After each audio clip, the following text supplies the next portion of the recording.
The doorbell rang at exactly 7:43 p.m. on a Tuesday. I wasn't expecting anyone, and DoorDash definitely wasn't bringing me dinner. I'd learned long ago to cook for myself. When I opened the door, I almost laughed at the cosmic joke standing on my porch. My parents, looking smaller and grayer than I remembered, wearing expressions I'd never seen on their faces before. Was that desperation? I'm Sarah, and the last time I'd seen Carl and Helen, Mom and Dad feels wrong after all these years. They were helping my sister Julia move into her corner office at some fancy consulting firm. I hadn't been invited, but I saw the photos on Facebook. The same Facebook where they'd proudly shared every single one of her accomplishments while my college graduation photos gathered dust in a drawer somewhere. Sarah, honey, Helen's voice cracked. Can we come in? I crossed my arms, leaning against the doorframe of my beautiful Victorian home, the home I'd bought myself without a penny of their help. That depends. Are you lost? Carl cleared his throat. Please, sweetheart, we need to talk. Sweetheart? I couldn't help but laugh. That's new. Last time we spoke, you told me I was being dramatic about not being able to afford textbooks. But I let them in. Curiosity is a powerful thing, and I'd waited years to see them squirm. They sat awkwardly on my leather couch, looking out of place among the success they'd never expected me to achieve.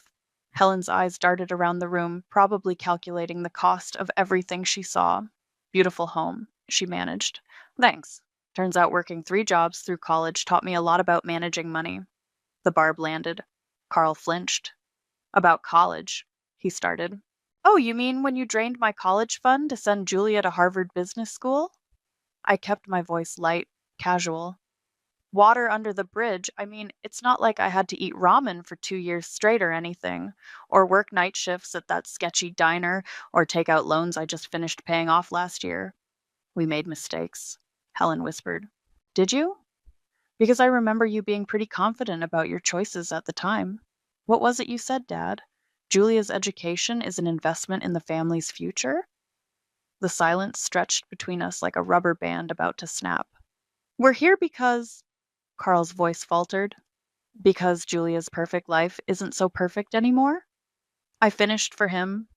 Yeah, I heard about the divorce and the credit card debt, and the fact that she's been borrowing from your retirement fund. Their shocked faces told me everything. They didn't expect me to know. They didn't expect me to be successful. They didn't expect me to be sitting here, calm and collected, while their world fell apart. How did you? Helen started. I'm a product manager at one of the biggest tech companies in the country. Information is kind of my thing. I leaned forward.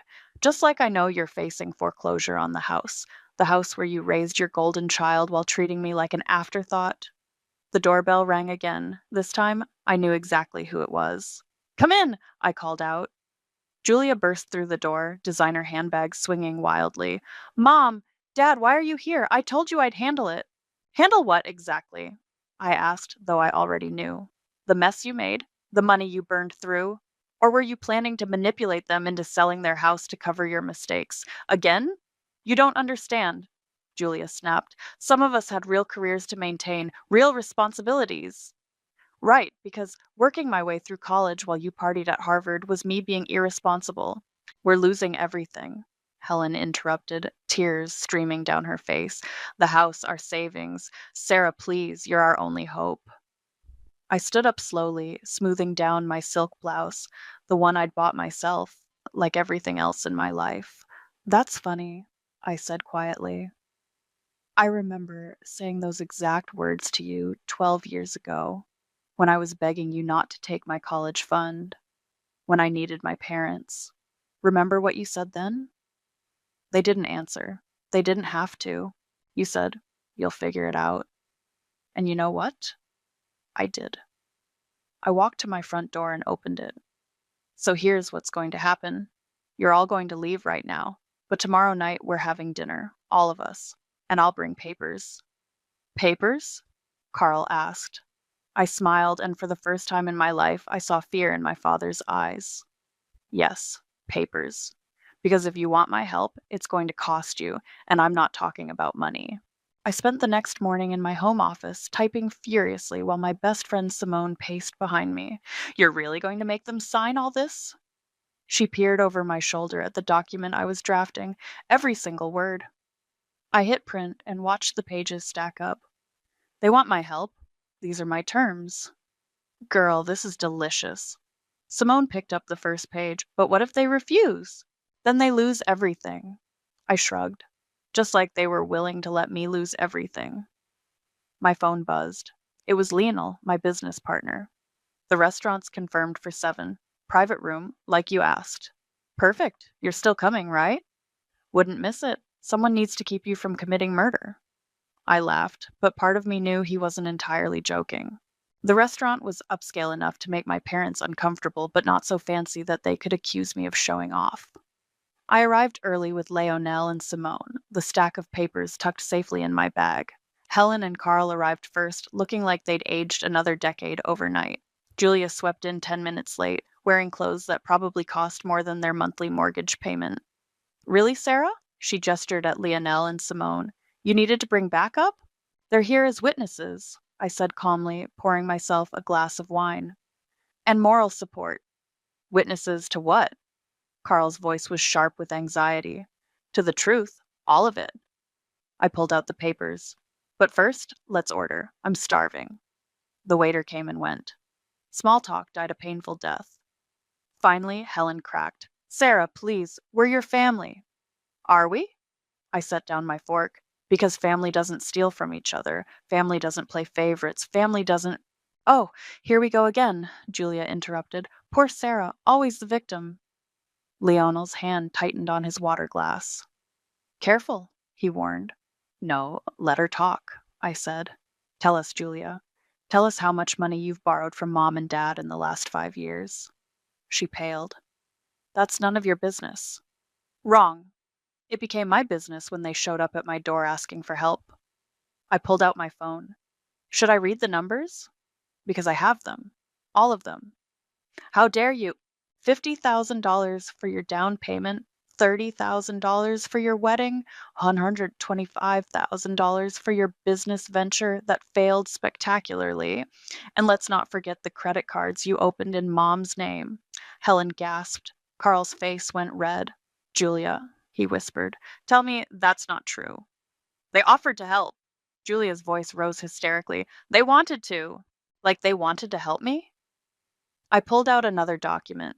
This is a copy of my college fund statement from 2010. The day before you emptied it for Julia's grad school, it had 87 $32 in it. My money. Money Grandma left specifically for my education. We thought, Helen started. You thought Julia deserved it more. You always thought Julia deserved more. I spread the papers across the table. Well, now it's my turn to decide who deserves what. What are these? Carl picked up the first page. My conditions. There are 10 of them. Sign them all and I'll help save your house. Refuse and you can figure it out yourselves. I smiled. You know, like I had to. Julia snatched the papers. Her face went from pale to red as she read. This is insane, a public apology, family therapy, community service. She threw the papers down. She's trying to humiliate us. No, Simone spoke up. She's trying to make you understand what you did to her. We did what we thought was best, Carl insisted. Best for who? Leonel asked quietly. Because from where I'm sitting, your best choices destroyed one daughter while enabling the other to commit fraud. The word fraud fell like a bomb on the table. Julia stood up so fast her chair toppled backward. You can't prove anything. Actually, I pulled out one final document. I can. Mom, is this your signature on Julia's last loan application? Helen's hands shook as she examined the paper. No, she whispered. No, I never signed this. Julia's designer bag hit the floor. Her face crumpled. I needed the money, she sobbed. The divorce. Silas was going to take everything. Sign the papers, I said firmly, or I'll make sure the bank sees this. Your choice. Carl reached for his pen first. Helen followed, tears streaming down her face. Julia just stood there, shaking. Tick-tock, I said softly. The clock's running out, just like it did for me 12 years ago. The pen scratched against paper, one signature after another. When they finished, I gathered the documents carefully. Dinner's over, I announced. I'll be in touch about next steps. I stood up, then paused. Oh, and Julia, Don't bother trying to leave town. That would void the agreement immediately. As we walked out, Simone squeezed my hand. You okay? I took a deep breath of the cool night air. I'm just getting started. 3 days after the restaurant showdown, I sat in my living room with Lionel, reviewing the final version of what we'd started calling the Reckoning Plan. Your parents called again, he said, scrolling through his phone. That's 5 times today. Let them sweat. I checked my watch. They'll be here in an hour anyway. The doorbell rang early. It was Julia, alone and looking decidedly less polished than usual. We need to talk, she said, pushing past me into the house, before Mom and Dad get here. By all means, come in, I muttered, closing the door. Julia paced my living room, her designer heels clicking against the hardwood. Look, I know I messed up, but there has to be another way. Another way? I crossed my arms. Like what? More loans? More fraud?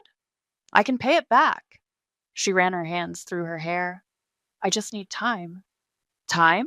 Lionel laughed from the couch. Like the time Sarah needed to finish college without going into debt? Julia spun toward him. This isn't about you. You're right, I said quietly. It's about accountability. Something you've never had to face. The doorbell rang again. This time it was my parents, right on schedule. Helen's eyes were red-rimmed and Carl looked like he hadn't slept in days. Sit down. I gestured to the couch. We have a lot to discuss.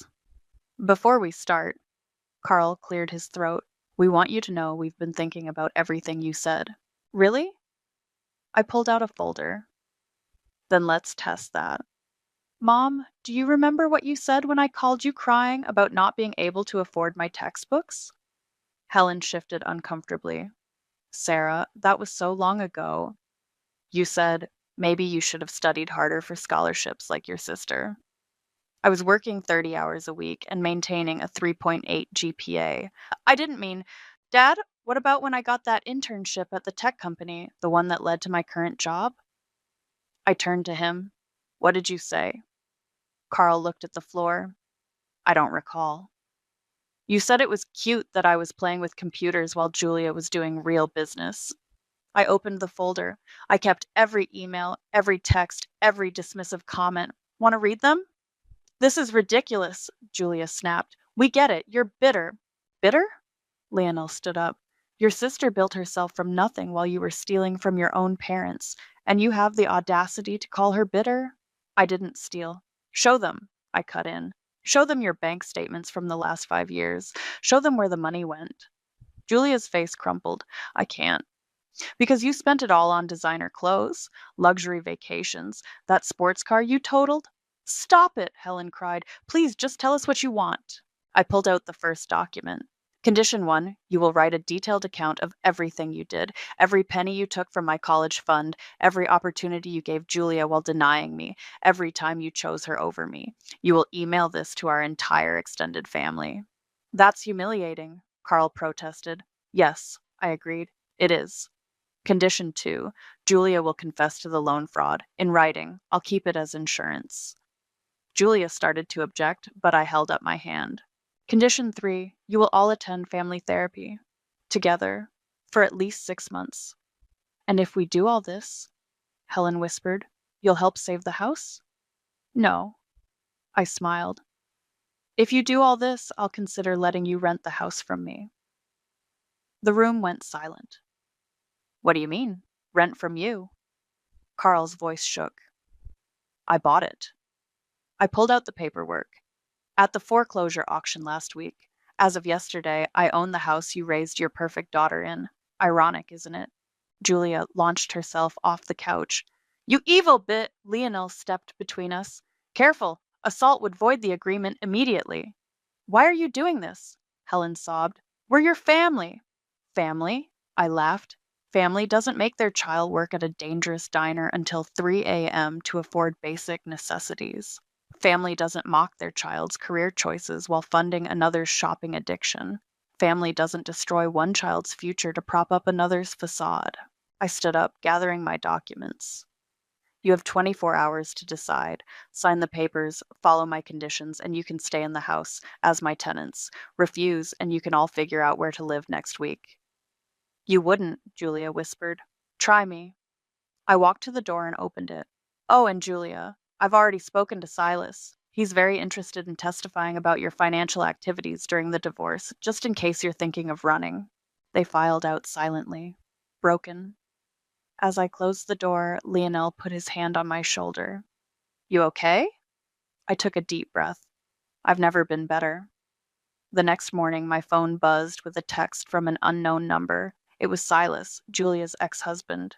Just got a threatening call from Julia. Thought you should know. I forwarded the message to Lionel, who called immediately. Want me to send the evidence to the bank now? He asked. Not yet. Let's see what they do next. I didn't have to wait long. At exactly noon, Julia stormed into my office, bypassing security somehow. Her mascara was smeared, and she clutched a crumpled stack of papers. You talked to Silas? She hissed. My ex-husband?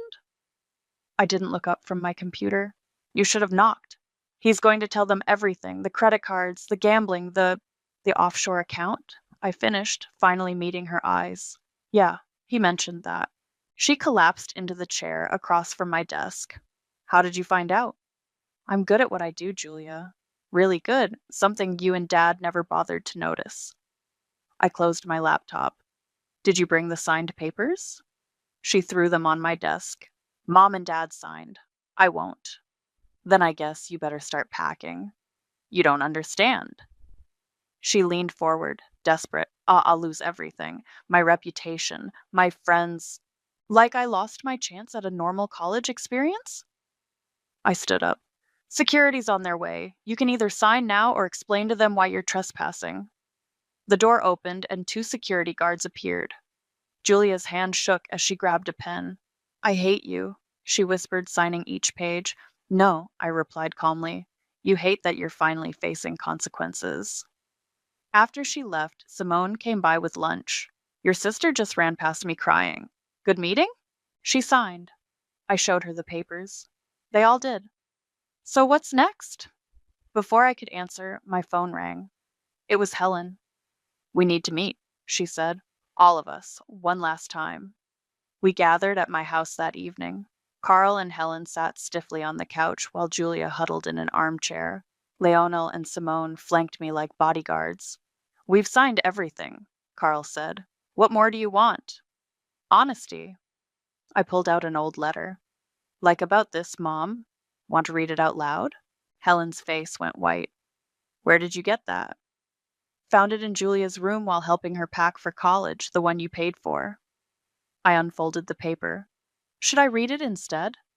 Sarah, please.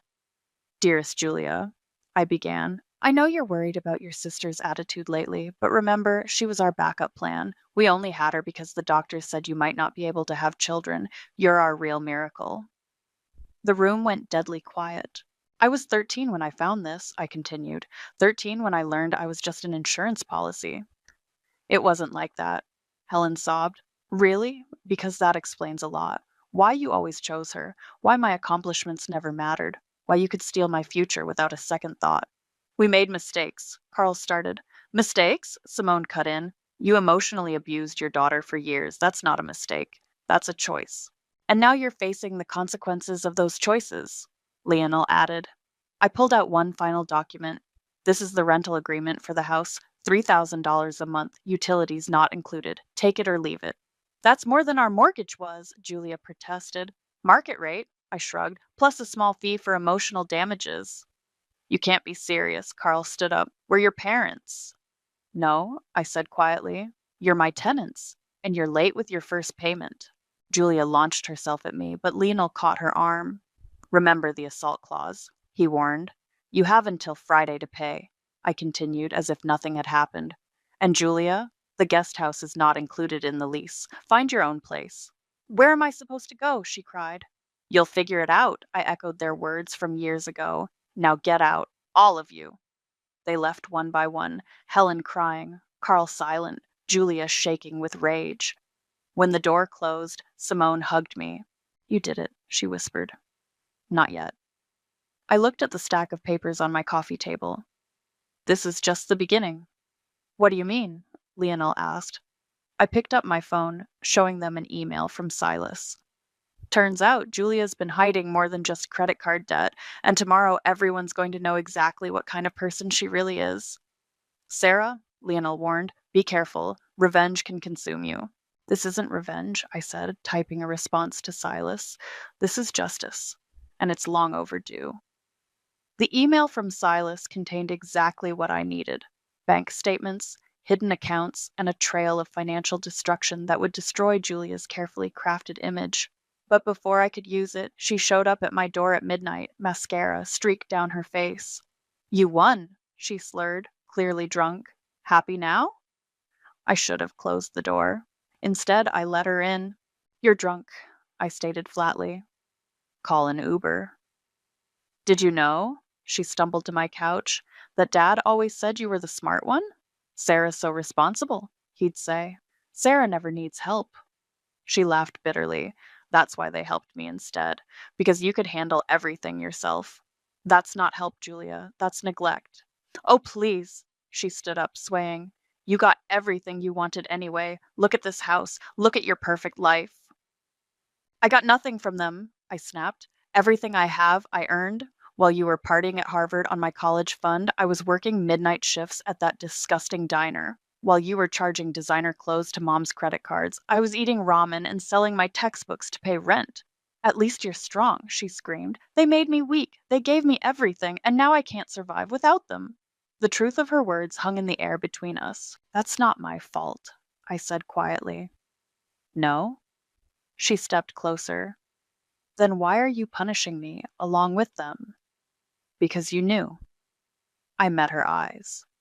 You knew that money was meant for my education. You knew every time you asked them for more, they'd give it to you.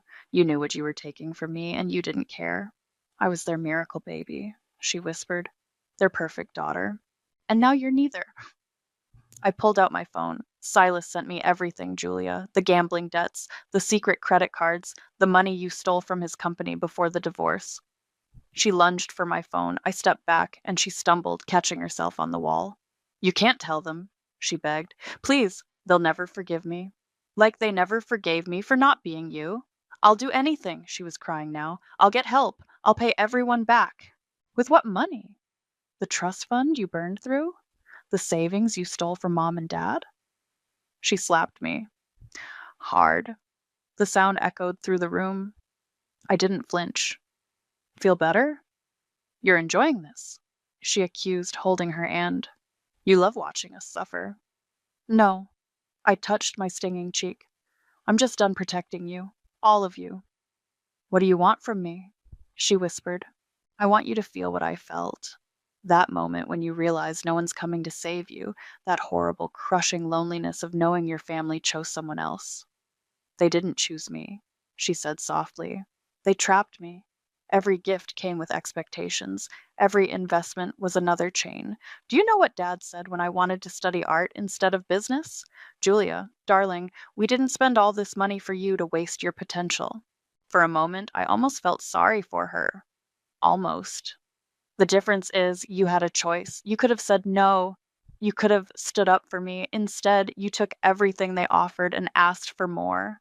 She sank back onto the couch, defeated. So what happens now? Now? I sat across from her. Now you have two options. One, I send everything Silas gave me to the police, the banks, and our entire family. You face fraud charges, possible jail time, and complete social destruction. And option two? You tell the truth. All of it. You write down every manipulation, every lie, every dollar you stole. You admit what you did to me, to mom and dad, to Silas. You get professional help for your spending addiction, and you do it all publicly. That would ruin me, she whispered. No, I corrected her. That would free you. She stared at me for a long moment. You really think I can change? I think you have to. Because this? I gestured around me. This is your rock bottom. The only way out is through the truth. Julia stood up, steadier now. I need time to think. You have until tomorrow at noon. After that, I send everything to everyone. At the door, she turned back. For what it's worth, I am sorry. Not just for tonight, but for everything. I know, I said. But sorry doesn't pay back 12 years of debt. After she left, I called Leonel. She came by, I told him. Drunk, angry, then apologetic. And? And tomorrow we'll see if she's really sorry or just sorry she got caught. Be careful, he warned again. Family secrets are dangerous things. So am I replied, touching my cheek where she'd slapped me. So am I. At 11:59 a.m. the next day, my inbox pinged. Julia's email arrived with seconds to spare, containing a document titled The Truth. Before I could open it, another email came from Helen. We need to talk, all of us, one last time. I forwarded both emails to Leonel and Simone, then replied to Helen, my house, 7 p.m. This time, when they arrived, something was different. Julia came alone, wearing jeans and a plain sweater instead of her usual designer outfit. Carl and Helen looked like they'd aged another decade since yesterday. Before you say anything, Julia spoke first. I want them to hear it from me. She pulled out a stack of papers and began reading. My first theft was at 16. I stole Mom's credit card to buy a prom dress. When she found out, she paid the bill and told me not to worry about it. That was the beginning. Helen started to speak, but Julia held up her hand. Please, let me finish. She took a deep breath. By college, I was spending thousands monthly on clothes, parties, and drugs. When Sarah's college fund disappeared into my grad school tuition, I knew it was wrong, but I convinced myself I deserved it. Julia, stop, Carl pleaded. No, Dad, they need to know what their perfect daughter really did. She turned a page. I forged Mom's signature on loans. I emptied joint accounts. I stole from Silas's company. The total amount, she swallowed hard, is just over $800,000. The room went completely silent. 800, Helen whispered, swaying slightly. That's not counting Sarah's college fund, Julia continued, or the money I borrowed directly from you. Altogether, I've destroyed over $1 million of this family's money. Carl sat down heavily. Why? Because I could. Julia's voice cracked. Because you taught me that money equals love, and I needed so much love. I stayed quiet, watching them unravel. I've sent copies of my confession to the bank, Julia said, and to Silas. I'm meeting with the police tomorrow to turn myself in. No, Helen cried. We can fix this. That's the problem, Mom, I finally spoke.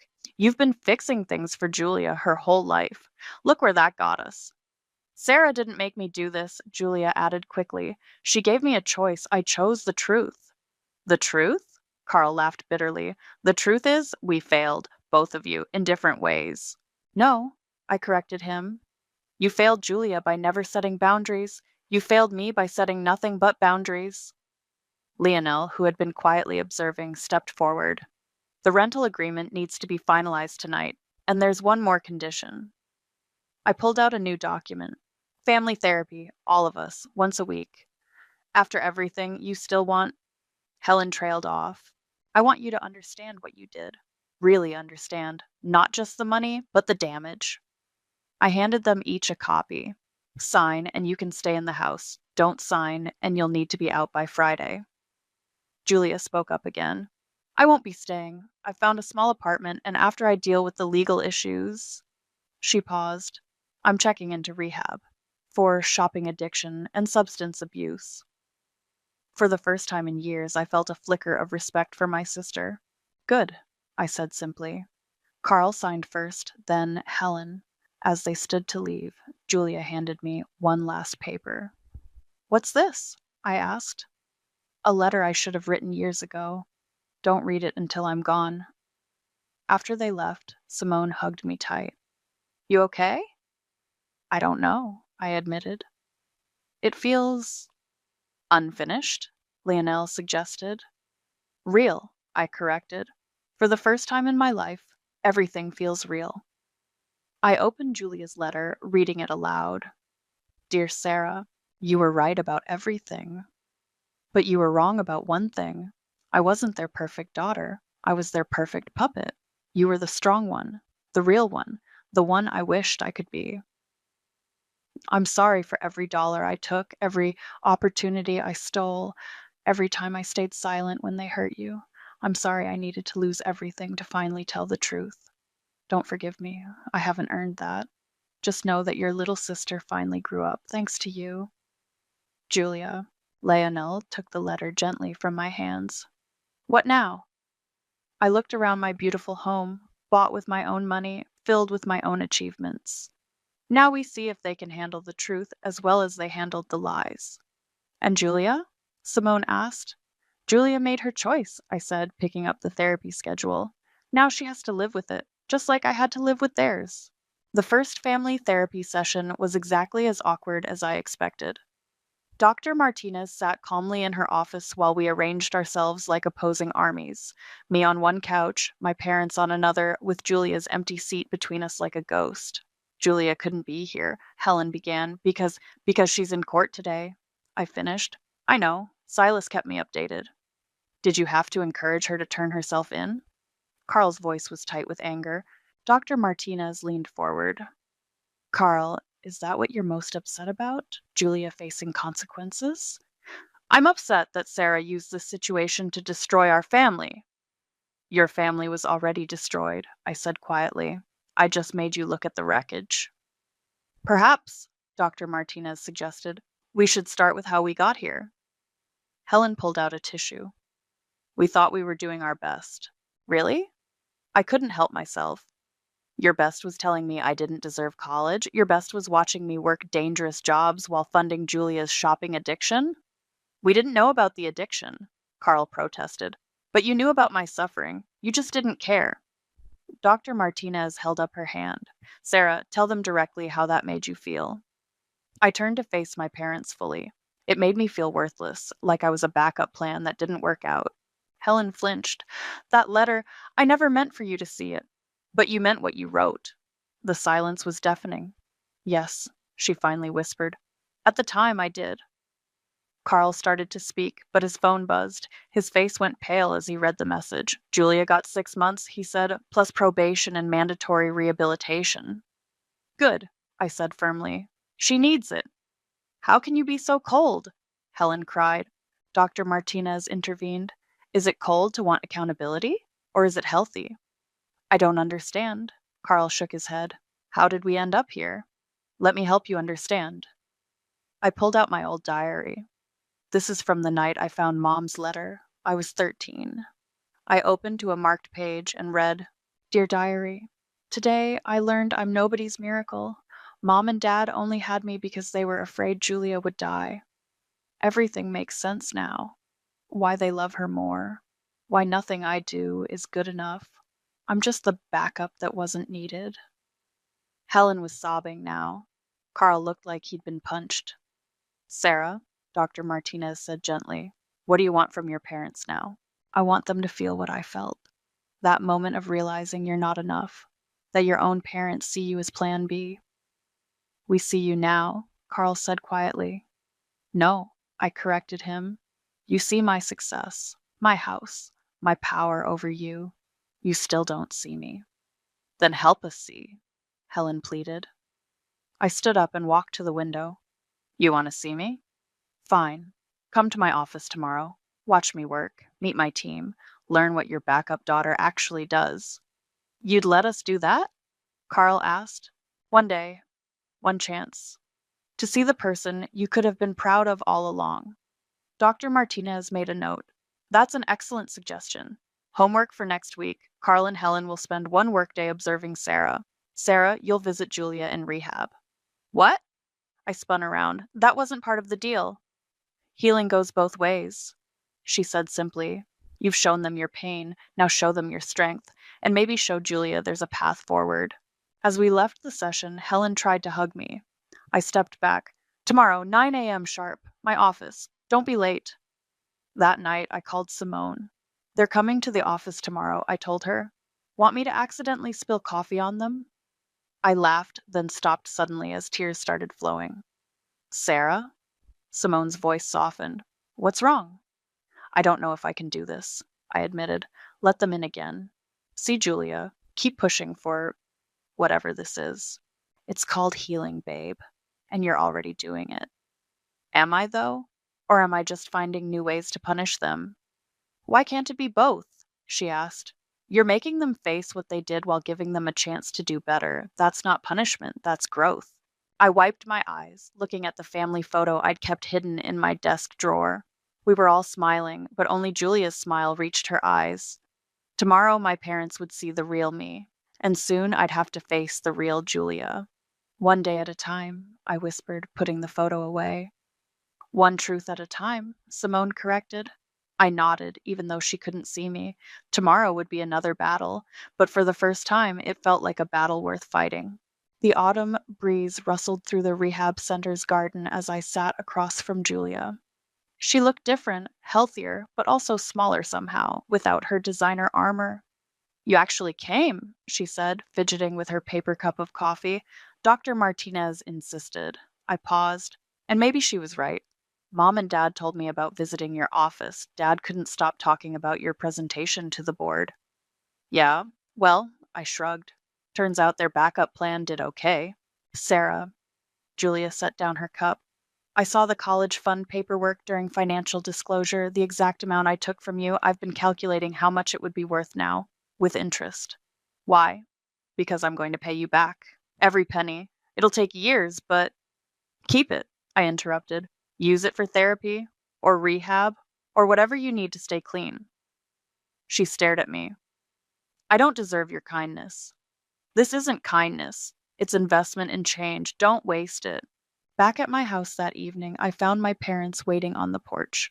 They'd been living in the guest house for 3 weeks now, following my rules, attending therapy, doing the work. How is she? Helen asked as I approached. Better? Different. I unlocked the front door. Come in. We need to talk. They followed me inside, taking their usual spots on the couch. But something had shifted in the air between us. I've been thinking, Carl began, about what Dr. Martinez said about generational trauma, how my father treated me the same way I treated you. The difference is, you had a choice, I said. Yes? He looked me in the eye, and I chose wrong. We both did. Helen pulled out an envelope. We've been working on this for weeks. It's not enough, but inside was a letter, handwritten, addressed to the entire extended family. We're sending copies to everyone, she explained, confessing everything, how we hurt you, how we enabled Julia, how we failed as parents. It's time for the whole family to know the truth, Carl added. No more pretending. I read the letter slowly. Every painful detail was there, the college fund theft, the emotional abuse, the years of favoritism, but something else too, genuine remorse. There's more, Helen said quietly. We're selling our business. What? I looked up sharply. Your antique store? But that's your life. No, Carl corrected. It was our excuse, working endless hours instead of facing our failures as parents. The money from the sale, Helen continued, will be split equally between you and Julia. Not because you need it now, but because it's what we should have done all along. I don't want your money. We know, Carl said. That's why we're also donating half to a scholarship fund for students whose parents can't or won't help them. I sat back, studying their faces. The pride was gone, replaced by something more real, more human. You know this doesn't fix everything, I said finally. Nothing can fix the past, Helen agreed, but maybe we can build something new, something honest. My phone buzzed, a text from Julia. Thank you for coming today. For the first time in my life, I'm not trying to be perfect, just trying to be better. I showed them the message. Both our daughters, Carl said softly, turned out stronger than we ever imagined. No thanks to us. No, I agreed. But maybe thanks to this. All of it. The fall. The fight. The truth. I walked them to the door, but before they left for the guest house, I said something I never thought I would. Sunday dinner. Here. Julia will be out of rehab for the weekend. Really? Helen's eyes filled with tears. One dinner. No promises after that. And I'm cooking. No more of your fancy catering. We'll be here, Carl said. Just us. No pretenses. After they left, I called Lionel. They're trying, I told him. Really trying. And you? I'm trying too. Not to forgive, not yet, but to build something new from the ashes of what they burned. That's called healing, he said. No, I corrected him. That's called winning. Not by destroying them, but by forcing them to grow, to change, to face themselves. I looked at Julia's text again, then at the family letter, then at my beautiful home, built from my own strength. They said Julia was the better investment, I murmured, but I invested in myself, and that's the return they never saw coming. The autumn wind rattled my windows, carrying away the last traces of summer, and with it the last traces of who we used to be. Something new was growing in its place, something real, and this time we were all choosing to nurture it.